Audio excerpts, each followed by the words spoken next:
So I did go. So here's a secret, maybe not so secret. I used to be terrified of sharks, where I wouldn't even play video games with sharks in them.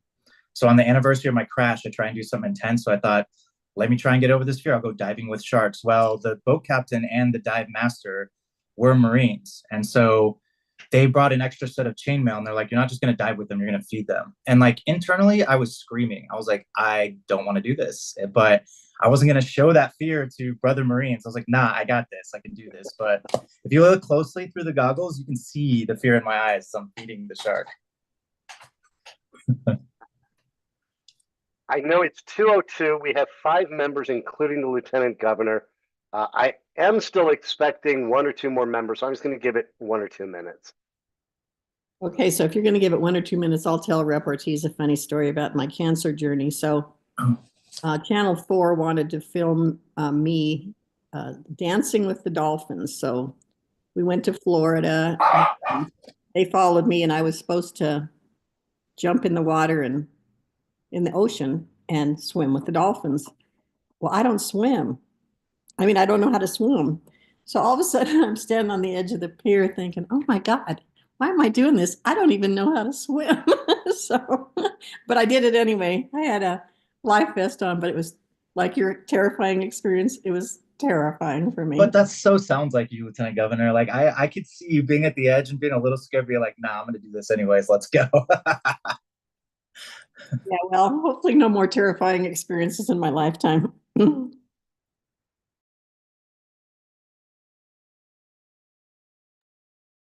Okay, I tell you what, I'm going to respect everyone's time. We've got a quorum present. Michael, it is great to have you on, and I'm sorry we had to schedule someone. You weren't available last week.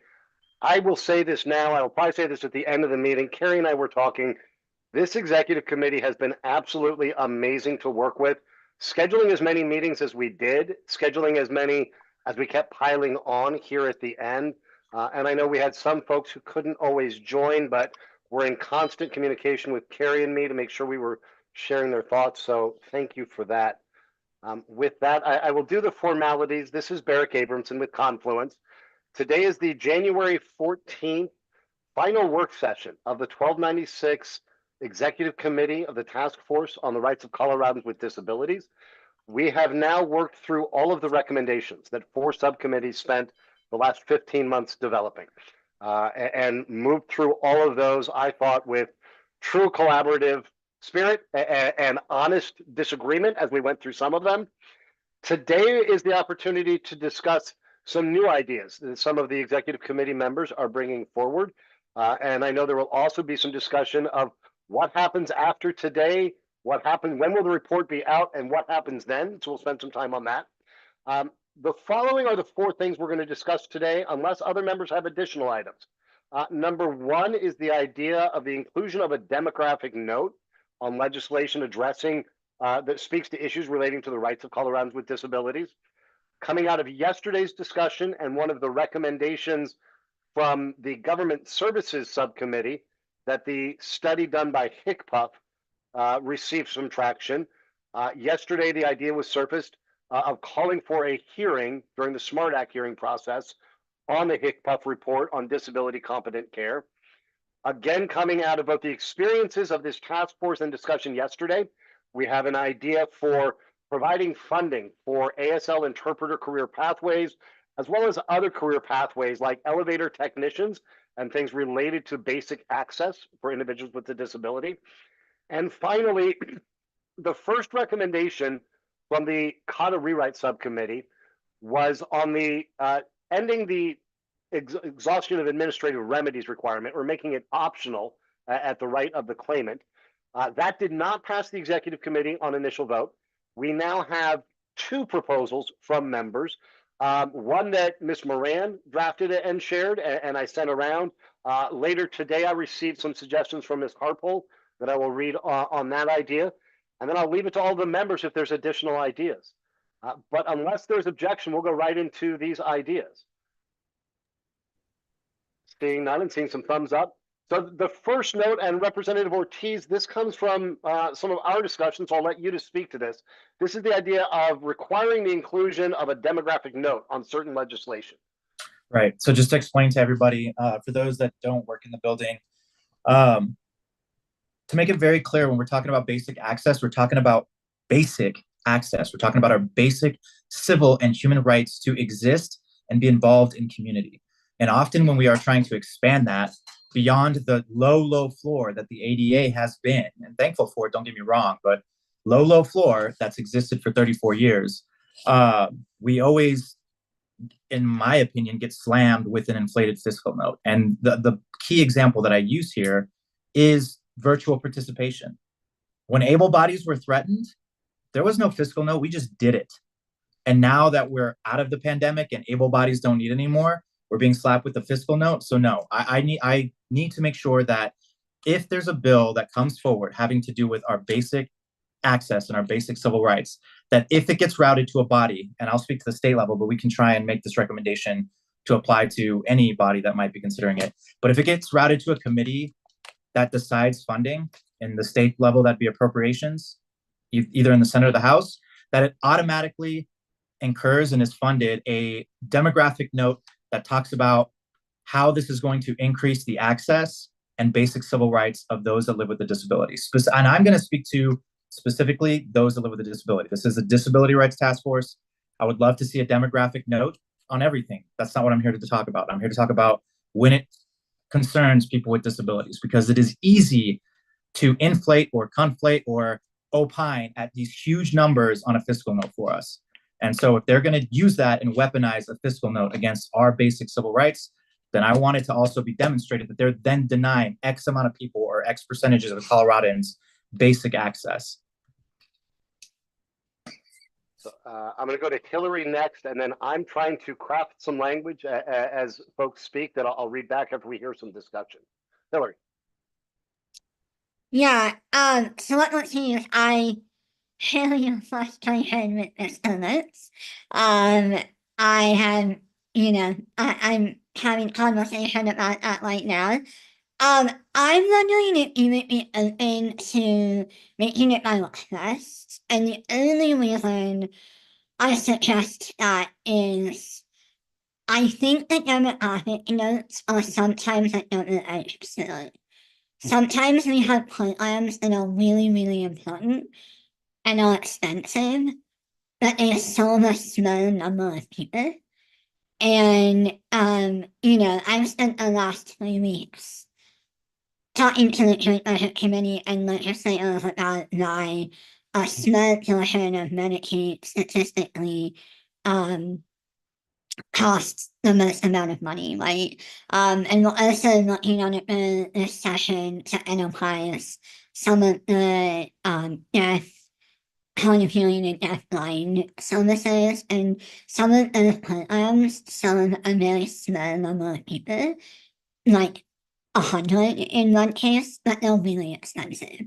And so I could see situations where the demographic note is actually weaponized against us. I hear that, and I receive that, and I'm okay with that because I trust bill sponsors to make the right decisions on whether they want that demographic note. Something that I would like to see written in there, or maybe this is something that we can consider in the future that we don't have time to discuss now, is trying to measure out health outcomes and quality of life. Because if for that small number of people, if you are increasing costs, for example, but they live on average 5 to 10 years longer, right? If there's a way that we can then prove that this is going to save the state money, it's going to allow these people to have a quality of life that's commensurate to any able-bodied person, right? Like that should be a discussion that happens sooner. As the way demographic notes work now, yeah, I agree with you that we should make it upon request, but that needs to be a further discussion that happens. Because I mean, I went through this recent experience through the VA, right, with my issue with my wrist, where, because we all know that doctors and administrators in hospitals get judged by numbers, number of days you spend in med surge, post-surgery. And that's what was happening. Was I was sitting in med surge as a one-armed paraplegic, which is not very independent.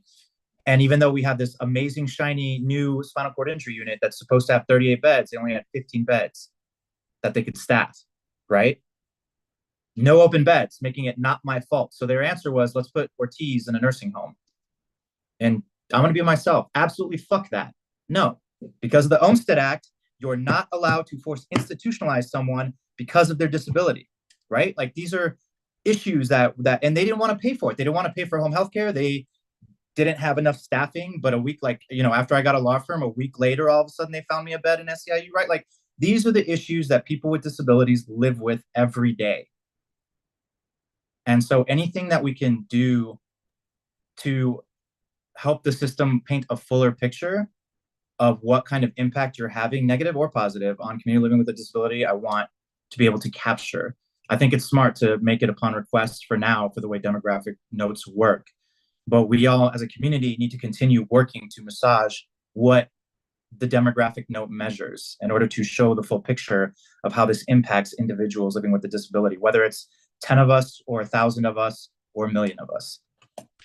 Yeah, I love the idea of including like quality of life, length of life, and that. I love that. So, So it's not just about sheer numbers, like cost per person. Right. So Barrick, I guess what we're saying is on this request for now is make it that it's upon request. But I also want to make sure that people understand that no matter what in the process, if it's around disability rights, when the bill sponsor requests it, or actually if it goes to approps, and then if the bill sponsor requests it, then it has to be done. It has to be completed.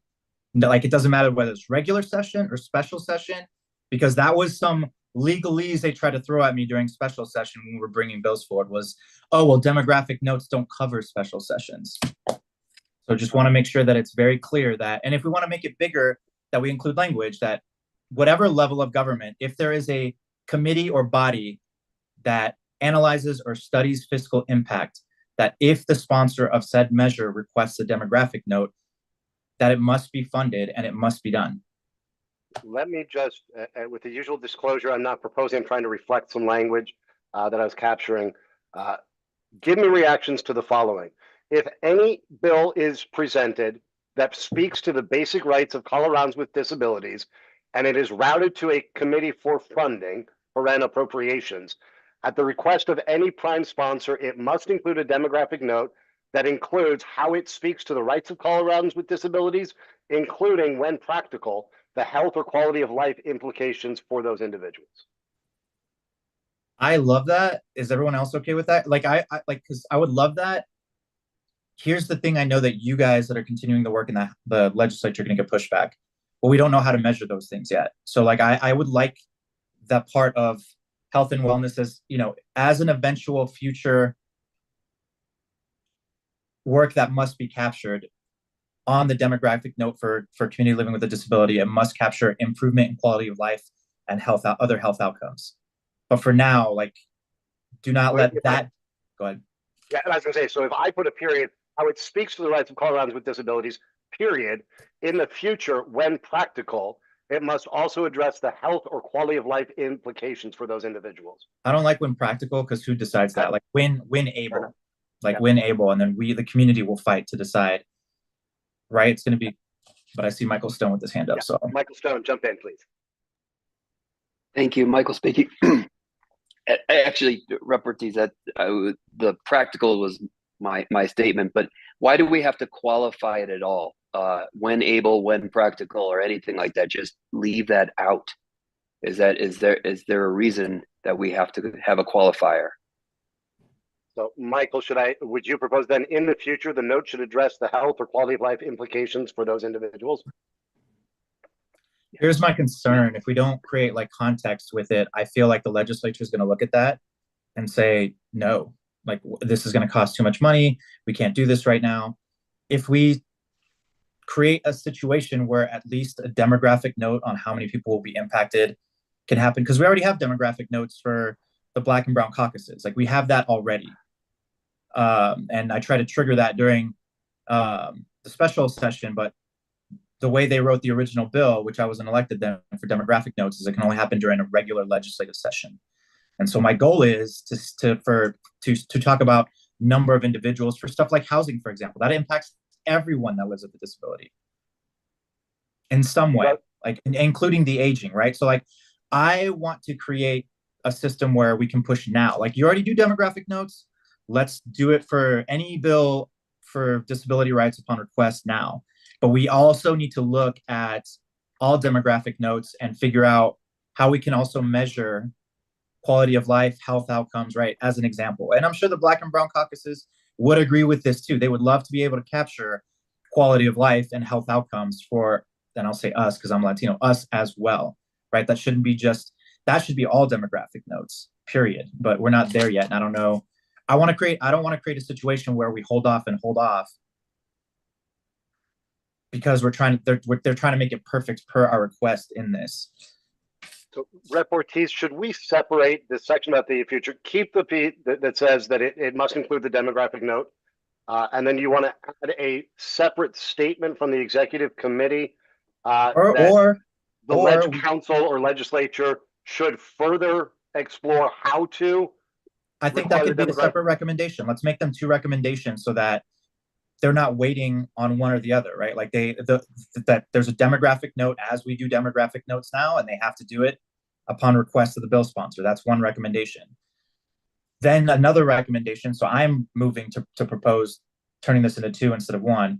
The second recommendation is demographic notes must include quality of life improvements and health outcomes when demographic notes are requested. And that doesn't just help us, that helps all communities that request demographic notes. And so then that doesn't just become a disability rights issue, that becomes a Black and Latino caucus issue, that becomes a women's caucus issue, that becomes the LGBTQ caucus issue. And we all can support that second recommendation together. Okay. Then, as currently discussed, we would have 2 recommendations we would vote on separately. Correct. One would read, if any bill is presented that speaks to the basic rights of Coloradans with disabilities, and it is routed to any committee for funding, including appropriations, at the request of any prime sponsor, it must include a demographic note that includes how it speaks to the rights of Coloradans with disabilities. The second recommendation to be voted on separately would read, demographic notes must include quality of life and health outcomes when such notes are requested, period.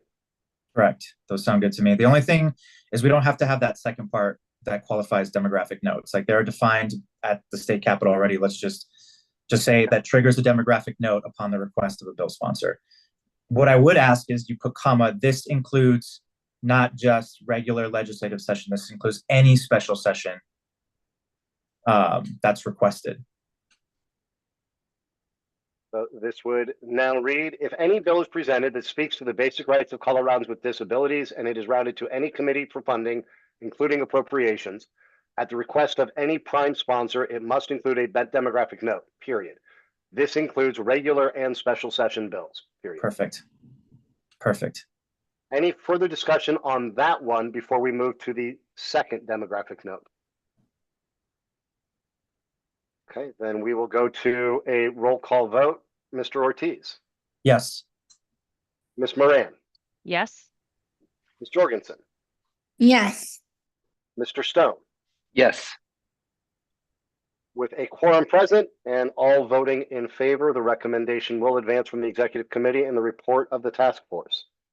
The second recommendation being discussed now reads as follows. Demographic notes must include quality of life and health outcomes when such notes are requested, period. Any discussion or suggestions on this one? Not to wordsmith it too much, but should we say information on quality of life and health outcomes? Yeah. It just feels, yeah. So it would read, demographic notes must include information on quality of life and health outcomes when such notes are requested. Any further discussion? We will go to a roll call vote. Mr. Ortiz. Yes. Ms. Moran. Apologies. Yes. Ms. Jorgensen. Yes.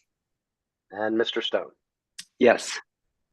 By unanimous vote of the members present, constituting a quorum, the recommendation passes and will advance. The next idea for discussion comes from, let's be direct, it comes from our experience with ASL interpreters and from discussions of both the Government Services Subcommittee on shortages in those fields and your discussions yesterday.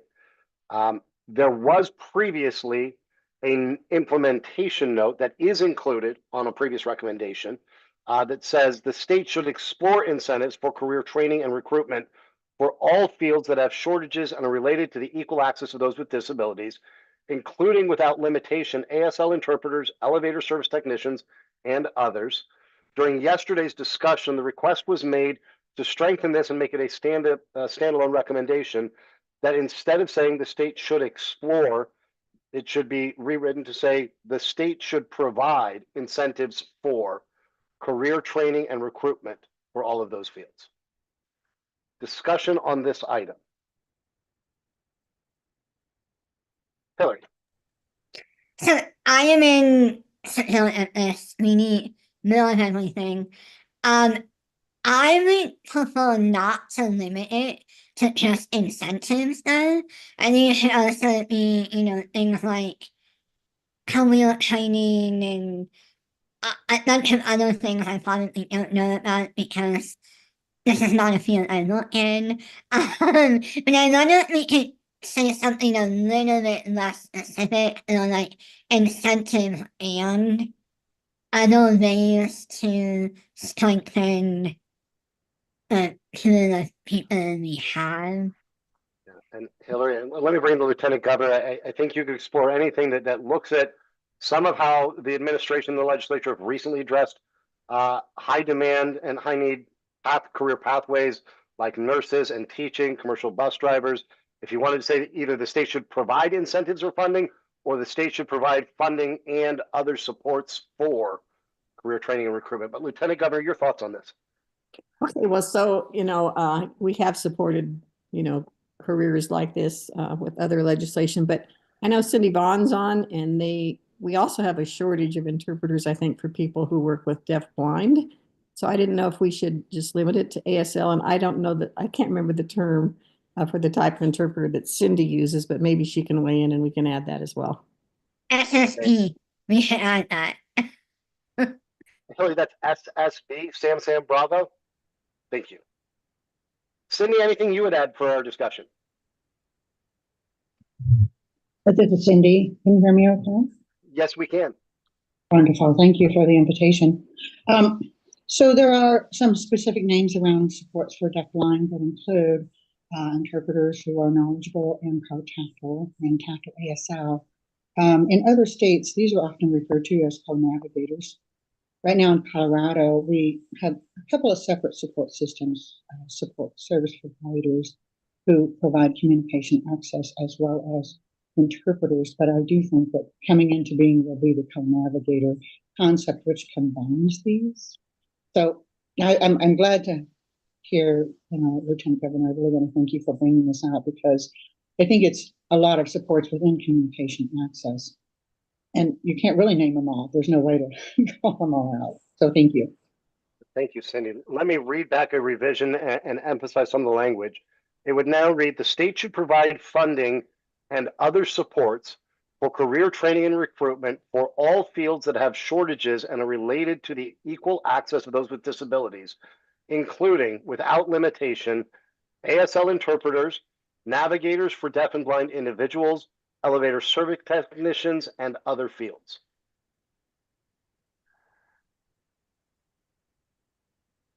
Anyone want to help make this stronger or offer thoughts?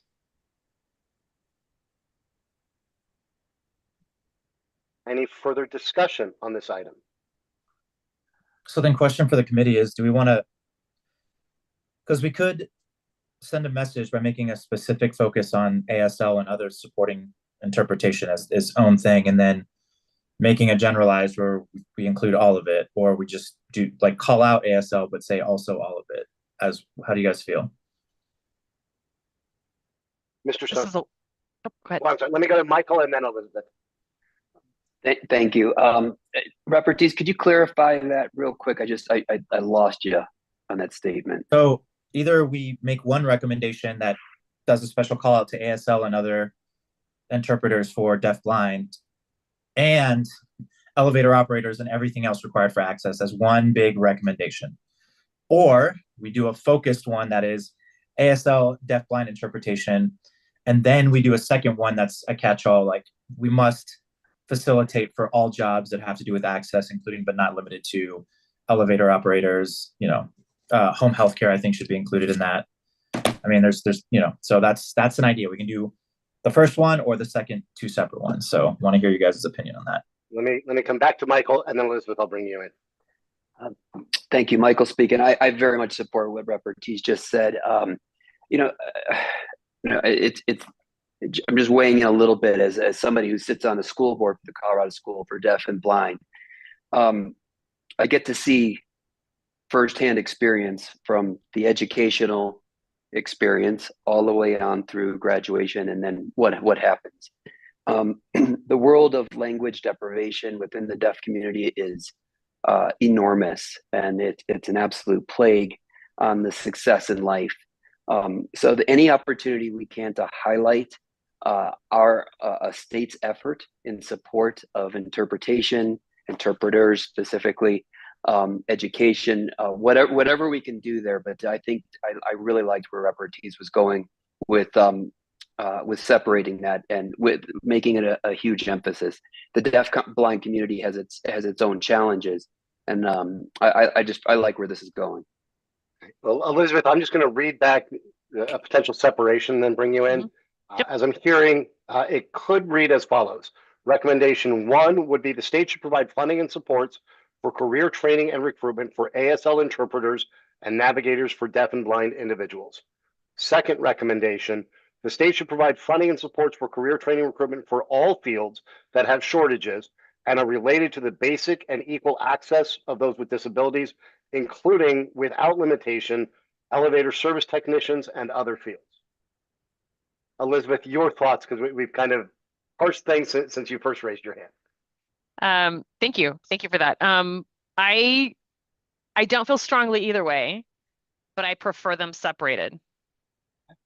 So I'll leave it at that. And I'm good with that. I support what the executive committee wants, most members want. So let's separate them out, Barrick, and then we'll vote on each one individually. We can do that. Just a question for clarification. The original named ASL interpreters, elevator service technicians, and other fields. As it stands right now, the second recommendation says all fields, including without limitation, elevator service technicians and other fields. Let's name Do you three. want to leave service tech as the only name? I would like to name 3 and then said, but the part that you put at the end. So I'd like to call out, let's put service, elevator, contractors, whatever the term is for that, home healthcare providers, and then let's call out ASL interpreters again, just to hit the point home, and then, like at all or whatever that means after that, right? Just those. I like the idea of giving 3 specific examples and then leaving it to that. Understood. Hillary. Yes, I like them separate because I think language interpretation is very urgent and needed. In the second recommendation, I would be fine with listing ASL interpreters again, but I wonder if we want to list something that most people don't think of when they think of basic access, like architectural excellence in universal design, or something like that. I like that. I'm capturing that while Elizabeth, I bring you in.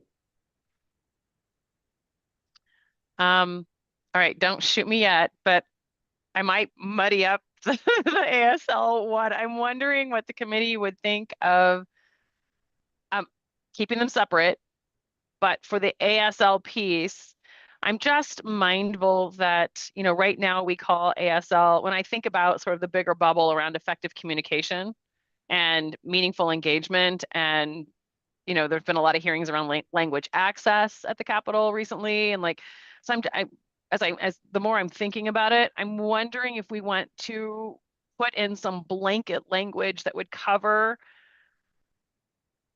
disabilities that are associated with effective communication under Title II and Title III. Well, specifically Title II, because that applies to state and government agency entities. And in the event that there would be something, and I'll give you an example. So for instance, in the law, we have new law around substitute or supported decision-making, right? So we used to have just guardianship and conservatorship, but now we have supported decision-making as part of our law. But we didn't even have a name for that before, right? And so right now we talk a lot about ASL. So I guess what I'm proposing is that we add some language in there that is an umbrella that captures other services and supports that have to do with effective communication.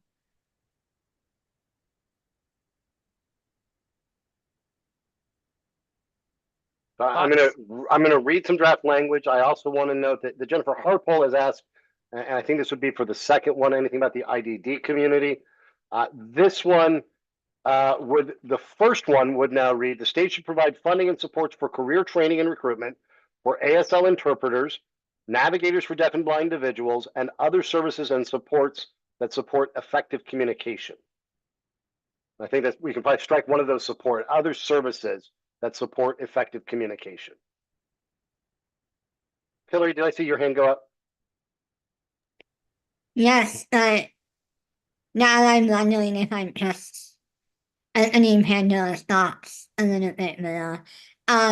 Elizabeth, I like your suggestion of adding effective communication support, and I think that often gets lost, and I appreciate that you others bring it forward. But I'm wondering if it should be a third recommendation. Maybe you're the expert here, but it feels like it's a little bit distinct from interpretation, but I might be wrong. Sorry. No, I was just going to ask, do you want three? Just coming back to where we were 10 minutes ago, it was my understanding of your intention as a group was to separate and highlight ASL interpretation from the catch-all other of all other career paths. And I'm not weighing in at all, just questioning if you want to put that effective communication piece in with your broader one that includes elevator service techs, home healthcare providers, architects with experts in disability forward design, add this and have that as your catch-all, or if you do want three and want to call out one as a standalone with the effective communication. I'm happy to draft however you'd like. Michael and then Elizabeth, and then Rep. Ortiz. Thank you, Michael speaking. I'm in support of a third one. I'm very concerned that sticking effective language at the end of that statement, it's just going to get washed out. It's way too important. I agree. And I'm very happy with that Elizabeth brought that to our attention. Great. So we would then have one that reads: the state should provide funding and supports for career training and recruitment for ASL interpreters and navigators for deaf and blind individuals. A second one: the state should provide funding and support for career training and recruitment for all fields that have shortages and are related to basic and equal access of those with disabilities, including without limitation, elevator service techs, home healthcare providers, architects with expertise in disability forward design and other fields. And a third one that would say: the state should provide funding and supports for career training and recruitment for fields that support effective communication for individuals with disabilities. Rep. Ortiz? Yeah, I'm okay with that. I'm concerned about well, how come you gave those two specific ones of their own and not right? It turns into that game. And I would rather remove or add an extra to the second one that says, effective communication and architects with universal design. Just my thinking. I feel like we might be diluting some of what we're trying to do here, possibly. And then I'm just one voice. So if you guys decide otherwise, that's fine. Or, I don't know. I just feel like if we parse out two, then we'll be like, well, why didn't you parse out a third? Why? Because my disability faces this issue and this shortage of access. You can do that with almost all of them. So with ASL though, I can read the screen, I can listen, I can communicate, I can participate in government. How many deafblind legislators have we seen in Colorado's history? And that is something that we could readily fix pretty easily here and there. Yeah, let me go to Michael, then Elizabeth, and I think Cindy wants to weigh in. I'm just going to flag we're at 23 minutes left in this meeting, and we still have the administrative remedies. So I want to make sure we don't get so consumed on this one we don't get to that. But Michael, Elizabeth, and Cindy. Thank you, Michael speaking. Again, I hear what Rep. Ortiz is saying. I'm wondering how we could word this, because my concern is if it becomes one long run-on sentence, we're going to lose the importance of what we're trying to say. In many ways, this is it's a huge statement, and I agree. And the truth is each and every one of them deserve their own line. So how do we do this without it being, as Rep. Ortiz said, diluted? But if it's all included into one sentence, will that? I heard that. I'm not trying to argue. Like, if we only have 23 minutes, let's just make it 3. It seems like most of y'all agree to make it 3 separate ones, and you guys can then take on the fight of doing it at the state capitol then, and deciding how and what we emphasize it. So I'm okay with that. And I'll just offer, and I'll go lightning round to Elizabeth and then Cindy, and let members weigh in. We can do 3 separate, or you can do 3 bullets on one that says the state should provide funding and supports for A, ASL interpreters, navigators for the deaf and the blind. B, all fields that have shortages and are related to basic and equal access, including without limitation, elevator service techs, home healthcare providers, architects with expertise in disability forward design. C, fields that support effective communications for individuals with disabilities. So you can 3 bullets or 3 items. I leave it to you, Elizabeth, and then Cindy. Thank you. I like that. I like the idea of doing them in bullets, because then we still keep ASL as the standout because of our discussions we've had previously around the shortage and the need to encourage those. And I do I hope this committee is okay with calling out effective communication, because Titles 2 and Title 3 are sort of, to me, like the long lost stepchild of the ADA, like just getting people to pay attention to those invisible disabilities or cognitive disabilities. And I really just want to see them lifted up and paid attention to, because for me, it's an individual's right to engage in meaningful ways in communication at every level of the decisions that they're making. And it absolutely does impact their quality of life. So I like it as a standout. Yeah, that's it. Cindy, lightning input from you. So this is Cindy. I was just a little concerned about the use of the word navigator, because it is not really well known in Colorado. But essentially, what you're looking at is effective communication access supports. But I wonder if you just want to say other effective communication access supports and services, something like that, because navigators may be too vague. So let me offer some potential language and see if anybody wants to tighten it or if we want to move forward. This would be combining these with 3 bullets, keeping each separate. The state should provide funding and supports for A, career training and recruitment for ASL interpreters and other services that support deaf and blind individuals.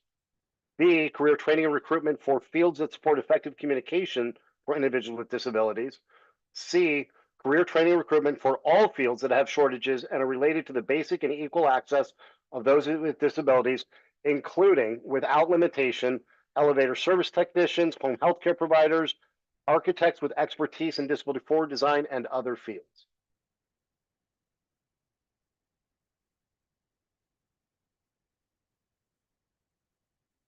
Does anyone want to offer discussion or revisions to that?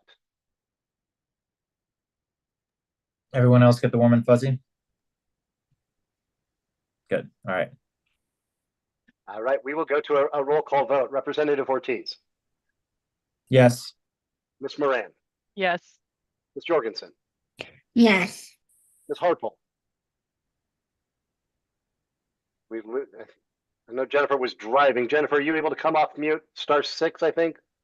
There we go. Sorry. Yes, I was trying to get off mute. Yes. Thank you. Mr. Stone. Yes. Okay, that leaves us 20 minutes for our final discussion.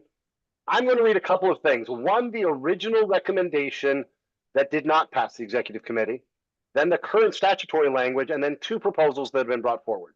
The original recommendation was to amend Colorado revised statutes to remove any requirement for exhausting administrative remedies where such requirement exists relating to claims of discrimination while preserving the right to pursue such remedies at the option of the claimant.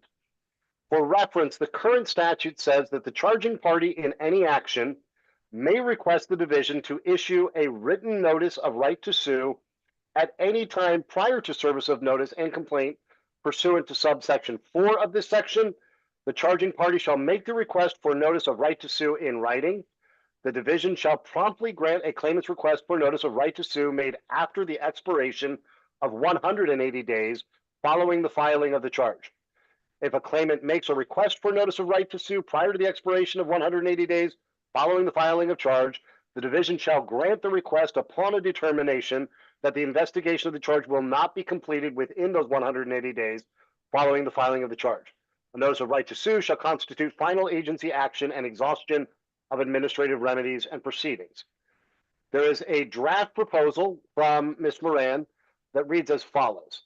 Amend CRS to remove requirements for exhaustion of administrative remedies before seeking judicial review relating to claims of discrimination where the administrative process is unreasonably prolonged if pursuing further administrative remedies would be futile and the time for investigation, any compulsory mediation and resolution is not explicitly stated. A claimant maintains their right to pursue remedies by petition to the court to waive the exhaustion requirement if significant delays occur, if the administrative process appears ineffective, or immediate judicial intervention is necessary to prevent significant harm. I will state that Ms. Moran said there is no pride of authorship and she invites collaboration on this. I received a separate note from Ms. Harpole who said that it might be helpful. She points out that any individual who files a charge can request a notice of right to sue and will be granted either within 180 days of filing a charge or earlier if the division determines it won't complete its investigation. So she offers that the committee may want to consider shortening that timeline as a cleaner approach rather than rewriting the statute. Rep. Ortiz, I see your hand up and I'll invite everyone for discussion on the issue itself and both the draft Ms. Moran provided and Ms. Harpole's proposal to simply shorten the timeline. So let me get some clarification first on Ms. Harpole, because when you read it to me without your explanation, it sounded like you can already do that you can already request to bypass. Is that what she was saying, or is she saying that adding that you can request the bypass? This is Jennifer. So I suggested that Barrick read what the law currently was, so that we are all on the same page, which is that you can get your right to sue within 180 days for sure, absolutely. But if the division thinks that they won't complete the investigation within 180 days, they will issue that right to sue earlier. But so in all cases right now, the time frame in which somebody can request and be allowed to go file in court is 180 days. So since we have that timeline already in the law, I thought that the proposal to me seems a lot more ambiguous than that. Yeah. And so if the concern is that it's taking too long, I was proposing an alternate suggestion. If we think 180 days is too long, then maybe we would shorten that, as opposed to this new language that I'm just not sure how that, that seems open to a lot of interpretation, the proposed language. That clarifies what I'm going to say now. So yes, as soon as I heard the proposal of unreasonable, prolonged, futile, according to who decides that? And I really want to get at the heart of why an executive director of a disability rights org would vote no on, I want to get at what the intentions were there, on not getting rid of administrative exhaustion, when people with invisible disabilities are the ones that get discriminated the most when it comes to employment law. So why would you vote no on getting, so I really want to know your intentions. I'm calling you out, Elizabeth. I want to know why you voted no and why all of a sudden you presented us with this ambiguous do nothing proposal in light of the fact that you voted no. It's a fair question why I voted no. I am mindful of some of the arguments that were made during that previous discussion about folks who, when there is an administrative remedy available, but they go straight to the, I'm going to sue everyone. I'm going to sue. sue happy, for lack of a better word, right? Not because Rep. Ortiz, I think that they shouldn't have the right to do that. And just so you know, my intention with, I actually think that she just made a really good point about this might seem a little bit ambiguous or have questions about sort of what the length is. And that's why I said no pride in authorship. If somebody wanted to add in someplace like administrative remedies, where the process is unreasonably prolonged, and then make a note that that is beyond 180 days, or pare it down. I think my thinking in it, I thought what I was doing was finding some balance between sort of the extreme of the potential for folks refusing to communicate with the division, refusing to cooperate or engage in good faith with a resolution that might cause litigation that may be unnecessary, but also provide that safeguard for folks who have disabilities and they believe that it would be futile, or the administrative remedies are insufficient, or they are it's necessary to sue right away to prevent significant harm. And I wanted to take the decision making out of the division. I didn't want them to go to the division to ask for something in writing that says I can sue you. I want them to go to the court to say I'm filing this petition. Who decides that though? Your criteria like then makes it so someone has to decide that. If it's not the division that decides whether it's futile or unreasonable, who decides that? The courts? In which case, then why didn't you just vote to bypass the department? One, I want to say that. Two, I have a hard time when the business community uses the term sue happy. The fact that I'm hearing that come from an advocate for the disabled community is extremely disappointing, because we already got rid of the department's participation when it came to lack of access, not employment, but everything else.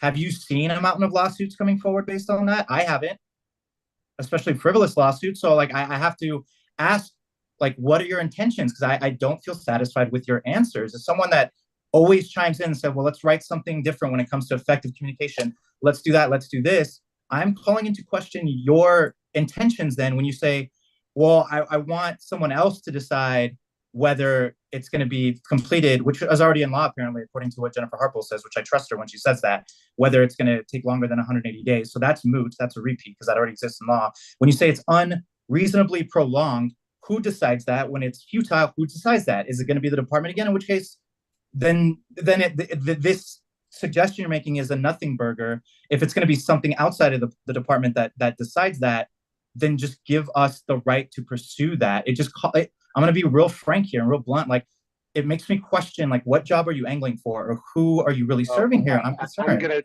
Come on, Rep. Ortiz. You're taking personal digs now, and I want to have a constructive conversation, and you've been doing that for the last 3 minutes. And Elizabeth, Barrick, I just want to say one thing, which is I don't think he is honoring the I would hope that we all come to the table with the understanding that all of us are here in good faith and all of us are well-intended. And it's being couched as if I have some sort of ill will, which I don't. I honestly, I was struggling with this last time after the discussion, and I was making a good faith attempt to find a way to protect if there was, the immediate harm, if administrative process would be ineffective. We all know those cases. It was not at all a slight on, I'm going to give the division some kind of power. In fact, my intent was actually to shift the decision-making power away from the division such that there would be a remedy that they could put before the it wouldn't be up to the division whether or not somebody could sue. So Elizabeth, thank you. I'll pause there, but that was my intention. No, I appreciate that. And I'm going to insert myself both for the tone of the conversation and the amount of time that we have. And Mr. Ortiz, I know we're probably going to have to find additional time to talk about what happens with the report because the time is ticking on us here. On this, I'm just going to ask everyone to really try to assume the best from anyone on the call, even if you disagree with them. And let's focus on the substance of these. Hillary, I see your hand up, and then I'll go to Hillary and then Jennifer, and then I'm going to do a little bit of a soft straw poll to see if there is a general consensus to go either direction and see if we can find some common ground on some language. But Hillary, to you, and then Jennifer.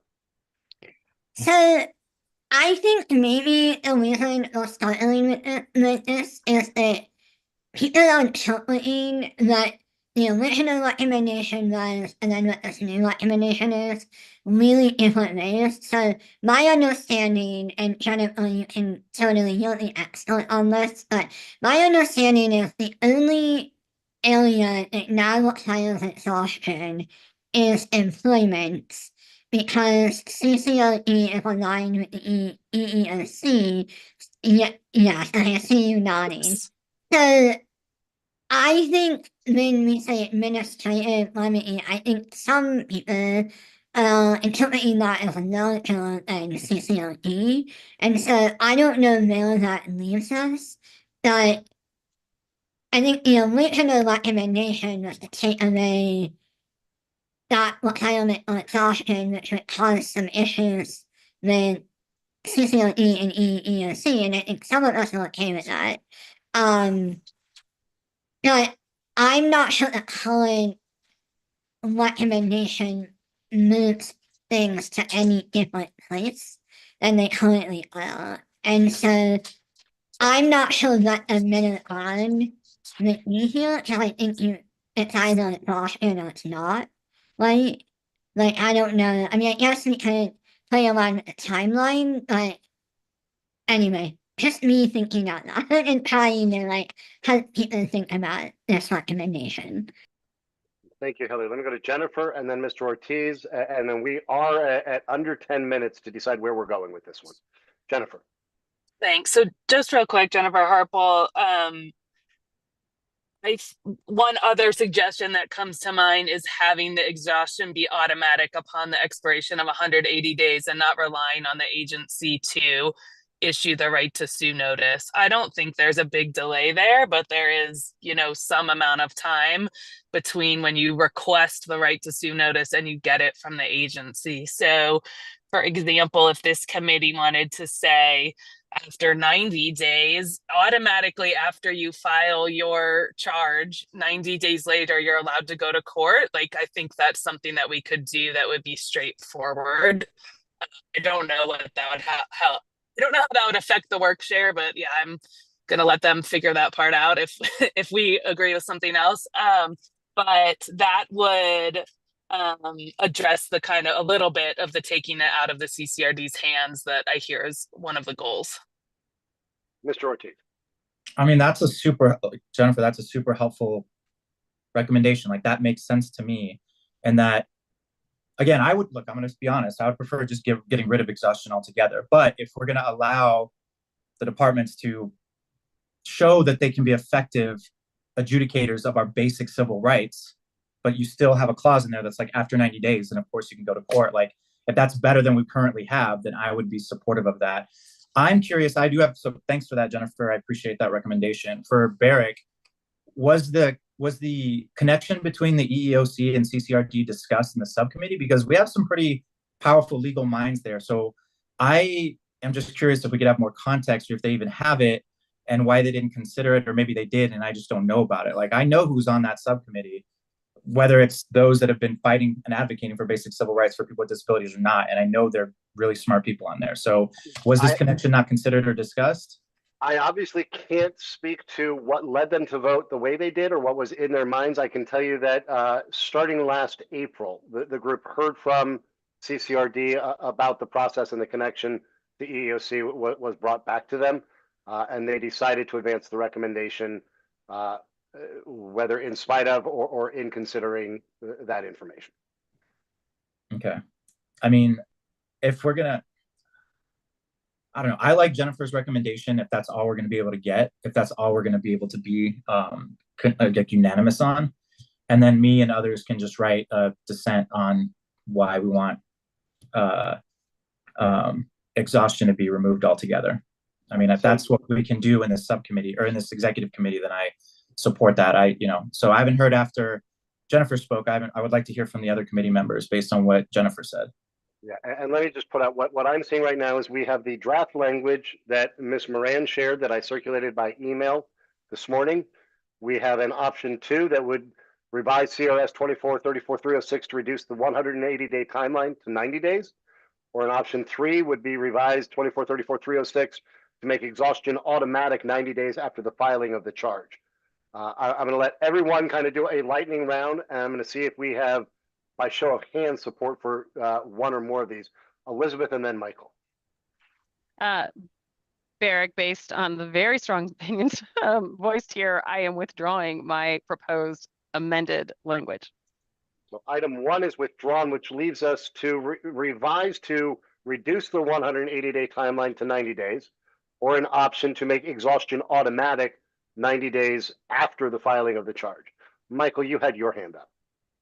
Thank you, Michael speaking. I was doing great with this, but then I got lost with Rep. Ortiz with the dissent with removing exhaustion. I just wanted to get a little clarification. I'm sorry, I know we have very little time. I think we're now facing a recommendation that would leave exhaustion there, but make it automatic in 90 days. And Mr. Ortiz, correct me if I'm wrong, but I think you're still of the opinion we should remove it entirely and would want to include that opinion. Yeah, I mean, I am going to include that opinion regardless of what we decide here, because that lost the vote. That's one of the ones that you missed, Mike, was removing administrative exhaustion altogether, which was unfortunate to have a disabled, person advocate like yourself miss that vote. But that's where we landed. That's fine. I'm not like, we all have busy lives and we have to keep living our lives. So, but if the best we can do, and again, thank you to Jennifer for recommending this, is after 90 days and you can go to court where it shortens the time. If that's the best that this executive committee is willing to do, then I support that. So let me just, by a show of Elizabeth, I'm going to go real quick, and I'll stick around for an extra 5 minutes as needed, but I do want to bring this to a vote. Elizabeth, your thoughts? I would actually be in favor of 90 days with this caveat. I think there should be something that says unless immediate judicial intervention is necessary to prevent significant harm. I would want something that says one of who the would things. Decide that? I agree with that, but who decides that? Is it the CCRD? Is it a court? Like, who decides that? It means they would file it in court, right? Let's say that they don't want to wait the 90 days because they think that significant harm would happen in those 90 days because they don't think that it's whatever it is going to be corrected. So they would file it. And so then it would be up to the division to come back and file some, a motion to dismiss or some sort of defense that says, no, it wouldn't prevent significant harm, and we haven't been given our 90 days to resolve it. But it still makes it the claimant's option to say, listen, I couldn't wait 90 days because if I waited 90 days, these are the things that would happen. And Jennifer, I'm going to jump in because Hillary's going to have to jump at 3 o'clock sharp. I'm going to read 2 options and see if I've got signal of hands. They'll read as follows, and then I'll ask for those hands. Number 1 would be revised to reduce the 180-day timeline to 90 days unless immediate judicial action is necessary to mitigate or prevent further harm.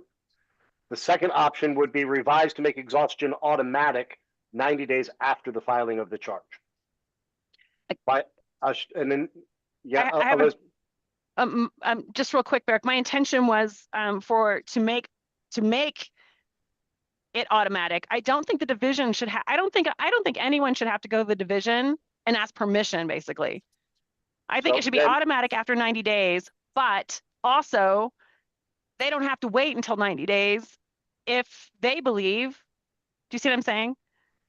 I do. Hillary, but that's exhaustion. Hillary just at the point when you should have voted against exhaustion. Like that's okay. So we're Hillary. I'm going to let you weigh in. I'm going to read this out, and I'm going to go to a vote to make sure that the members present for the scheduled time are able to vote. Yeah, I'm fine with the first one. I am in favor of doing away with exhaustion entirely, but if the first option is where we can get, I am in support of that. And Hillary, is that with the added language of unless immediate action is necessary to mitigate or prevent further harm? Yes, because I think that just gets us one step closer to doing away with exhaustion. And I am in no way trying to steamroll all of you. I want to make sure that the members who joined for what we scheduled. So I'll go to a vote on this. If we need to, we can have further discussion. But it would be revised CRS 24-34-306 to reduce the 180-day timeline to 90 days unless immediate judicial action is necessary to mitigate or prevent further harm. And I understand we will have a note of dissent if this were to pass, but I'll go to a roll call as drafted. Mr. Ortiz, Yes. Ms. Moran, Yes. Ms. Jorgensen. Yes, and thank you, everyone. I'm so sorry I had to jump. Appreciate Thank you, guys. Hillary. Ms. Hartful. Yes, but I don't like, I mean, that wording doesn't say you're allowed to go to court in that case for the second part. So I think we gotta, or if we can, I think we gotta work on that language a little bit. But yes, for now. We will find time to finesse some language for the report itself. Mr. Stone. Yes. Okay, here's where we are. We're at 3:02. I had asked you for an hour today. I'm happy to find more time to continue this because I think it sounds like we need to finesse this language. I know Mr. Ortiz also wants to make sure we have time. As the to discuss- co-chair, I would move that we add on additional discussion because I think, Jennifer, I think you're a resource here, and I think we need more of your I think we need to have a further discussion and more of your voice in massaging out this remedy issue. I do, and I think I want to give you time to be able to do that. I appreciate that. And yeah, I am 3 minutes late for my Okay. call. So Sorry, but thank you. We'll schedule some more so time. let's find more time. Thank you. So I'm gonna- Jennifer, I will follow up with you to get some language. Folks, we're sitting in the middle of the week. I know we've already crammed like 5 meetings in 10 days on you. I'm going to work with Carrie to find time for all of you in the early part of next week, recognizing that Monday is a holiday. So we're probably looking at Tuesday or Wednesday, an additional hour. So everyone knows where we are. Monday is the 20th. My intention is to get the draft of this report completed by 1 week from Monday, because we have until the 30th to have a final report submitted to Ledge Council and to the governor. So we will be drafting all of this report other than what remains outstanding over the next 10 days. Carrie will find us some time to talk early next week to work on this final item. And I know Mr. Ortiz wants to speak to the group about what happens with this report and the committee's thoughts once this is all concluded. Rep. Ortiz, I'll let you close us out. Yeah, like I said, I want to thank everybody's time, including the tough discussions. That's how we get to a better place. We need to not be afraid of the tough discussions. Bottom line, that's how we move things forward. We move things forward by getting uncomfortable and making each other uncomfortable, whether we like it or not. Because there's more. It's just more than us and our egos and our futures here in this virtual room that we're discussing. It's the future of all of those that are living with a disability. So I want to thank everyone for their time and their work, and I look forward to our final meeting. Thank you. Lieutenant Governor, anything from you? Ditto with what Rep. Ortiz said, and Barrick, you've been great. DORA staff, thank you. State agency staff, local governments, members of the business community, thank you. And mostly to our volunteer committees members who have really put forth a lot of work. I think we've made some great strides. So thanks, everybody. Thank you. And I will just revise and amend my opening comment when I said this was the final work session. This will be the second to final work session, and I will join you all next week to continue the discussion. Thank you all very much.